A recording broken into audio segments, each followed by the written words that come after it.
எழுதிய இந்திய அரசியல் சாசனத்தை முன்னெடுத்து பாசிச கொள்கைகளை எதிர்த்து பொது உடைமை கொள்கையை உள்வாங்கி பெரியார் சித்தாந்தத்தை உள்வாங்கி புரட்சியாளர் அம்பேத்கருடைய வழிகாட்டின்படி இன்றைக்கு தமிழகத்திலே ஆட்சி செய்து கொண்டிருக்கின்ற திராவிட மாடல் அரசின் நாயகர் மாண்புமிகு ஐயா ஸ்டாலின் அவருடைய தலைமையில் இந்திய குடியரசுக் கட்சி பூலே கூட்டணி கட்சிகளை ஆதரிக்க என்று முடிவெடுத்து தமிழகத்திலும் வளம் வர நாங்கள் தயாராக இருக்கிறோம். தமிழகத்திலே எந்த கொம்பன் வந்தாலும் பாசிச கொள்கை கொண்ட அந்த கும்பலை இங்கே கால் ஊன்ற விடமாட்டோம் என்பதை அம்பேத்கருடைய கொள்கைவாதிகள் நாங்கள் உறுதியேற்று இருக்கிறோம். அதன் அடிப்படையில் தான் சென்னையிலே நாங்கள் ஆதரவை தந்து ஐயா ஸ்டாலின் அவர்களை மீண்டும் தமிழகத்திலே ஆட்சியில் அமர வைப்போம் என்று உறுதியேற்று இருக்கிறோம். இன்றைக்கு எத்தனையோ ஆட்சிகள் வந்தது, மாறி மாறி வந்தது, அறிவுஜீவிகள் எல்லாம் வந்தார்கள். முத்தமிழறிஞர் கலைஞர் அவர்கள் கூட புரட்சியாளர் அம்பேத்கருடைய மணிமண்டபத்திற்கு நிதியை வழங்கி ஒரு சமூக புரட்சியை ஏற்படுத்தினார் சென்னையில். அதையும் தாண்டி இன்றைக்கு அவருடைய புதல்வர் தாய் 8 அடி என்று சொன்னால் குட்டி 16 அடி என்று சொல்வார்கள். அதன் அடிப்படையில் இன்றைக்கு ஐயா ஸ்டாலின் அவர்கள் நடத்திய 5 ஆண்டு கால ஆட்சியில் பாமர மக்களை உற்று நோக்குகிறார். பெண்களை வாழ்வாதாரத்தை பார்க்கிறார். வறுமையிலே வாடுகின்ற பெண்களுடைய உரிமையை பார்க்கிறார். வயதுடைய அவருடைய வாழ்வாதாரத்தை பார்க்கிறார். கல்வி, வேலைவாய்ப்பு, பொருளாதாரத்திலே பின்தங்கி இருக்கின்ற அருந்ததிய சமூக மக்களை பார்க்கிறார். ஒடுக்கப்பட்ட மக்களுடைய வாழ்வாதாரத்தை பார்க்கிறார். சிறுபான்மை மக்களை பார்க்கிறார். பிற்படுத்தப்பட்ட மக்களை பார்க்கிறார். இவை அனைத்தையும் ஒரு ஒட்டுமொத்த சக்தியாக இன்றைக்கு திகழ்ந்து கொண்டிருக்கின்ற திமுக அரசு மீண்டும் தமிழகத்திலே ஆட்சி செய்ய வேண்டும். அருந்ததிய சமூகத்திற்கு என்று 70 லட்சம் கொண்ட மக்கள் பிரதிநிதியாக இன்றைக்கு முதல்வர் ஐயா அவர்கள் ஈரோடிலே சுதந்திர போராட்ட வீரர் பொல்லாட் அவர்களுடைய திருவுருவ சிலையை உருவாக்கி, அரங்கத்தை உருவாக்கி இந்த மக்களுக்கு பெருமை சேர்த்தார்.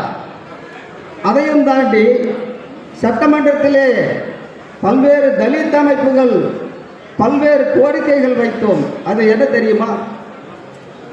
ஆணவ படுகொலைக்கு தனி சிறப்பு சட்டம் வேண்டும் என்று நாங்கள் எல்லாம் மூத்த தலைவர்களும் போராடினோம். எல்லா தலைவர்களும் அதை உள்வாங்கினார்கள், யாருமே கொண்டு வரவில்லை. அஞ்சா நெஞ்சன், அடலேறு ஆற்றல் மறவன் ஸ்டாலின் அவர்கள் மற்றும் தமிழக சட்டமன்றத்திலே ஆணவ படுகொலைக்கு சிறப்பு சட்டத்தை கொண்டு வந்தார் என்பதை நாம் வரலாற்று ரீதியாக சொல்ல கடமைப்பட்டுள்ளோம். ஆதி திராவிடர் ஆணையம் அமைத்தார்.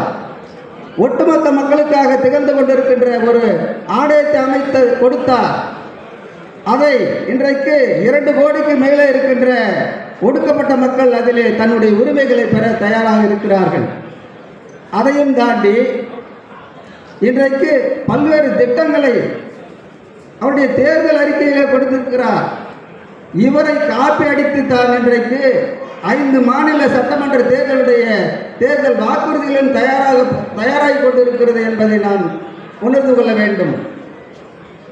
இன்றைக்கு தமிழகத்தில் எப்படியாவது புற்றுசல் போல வந்து கொண்டிருக்கின்ற பாசிச கொள்கையுடன் கைகோர்த்திருக்கின்ற எடப்பாடி அவர்கள், நான் அவரை கேட்கிறேன், புரட்சியாளர் அம்பேத்கருடைய எழுதிய அரசியல் சாசனத்திலே நீங்கள் முதல்வராக இன்றைக்கு அமர்ந்தீர்கள் 5 ஆண்டு காலம், 4 ஆண்டு காலம்.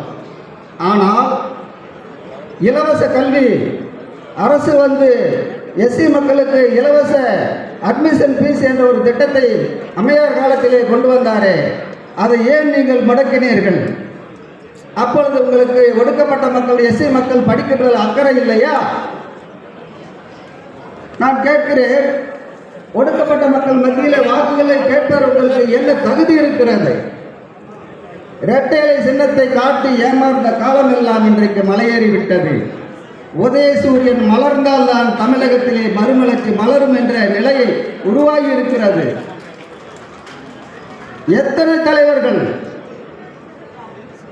தமிழகத்தில் என்று நான் சென்னையிலே போய் துணை முதல்வரை சந்திக்கிற நேரத்திலே அந்த அரங்கத்தை பார்க்கிற பொழுது லட்சக்கணக்கான கட்சி தொண்டர்கள், கூட்டணி கட்சி தொண்டர்கள் அங்கே அமர்ந்திருக்கிறதை காட்டி நான் வியந்து போனேன்.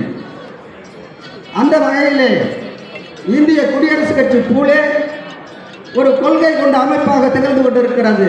1922 சட்ட மேலவையிலே எல்.சி. குருசாமி அவர்கள் சட்ட மேலவையிலே பணியாற்றுகிற பொழுது எம்.சி. ராஜாவுடன் தொடர்பு கொண்டு அன்றைக்கு உருவாக்கிய திட்டங்கள் தான் இன்றைக்கு தமிழகத்திலே நடைபெற்றுக் கொண்டிருக்கிறது என்பதை நான் சுட்டிக்காட்ட கடமைப்பட்டுள்ளேன்.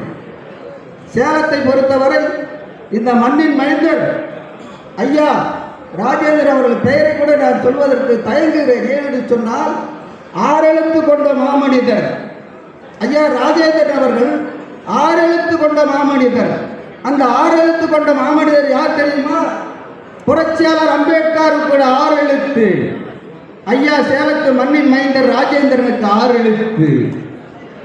இவரை இன்றைக்கு சேலத்திலே வெற்றி பெற செய்து மீண்டும் தமிழக திமுக அமைச்சர்கள் அமர வைப்போம் என்று இந்திய குடியரசுக் கட்சி பூலே உறுதியேற்று இருக்கிறது.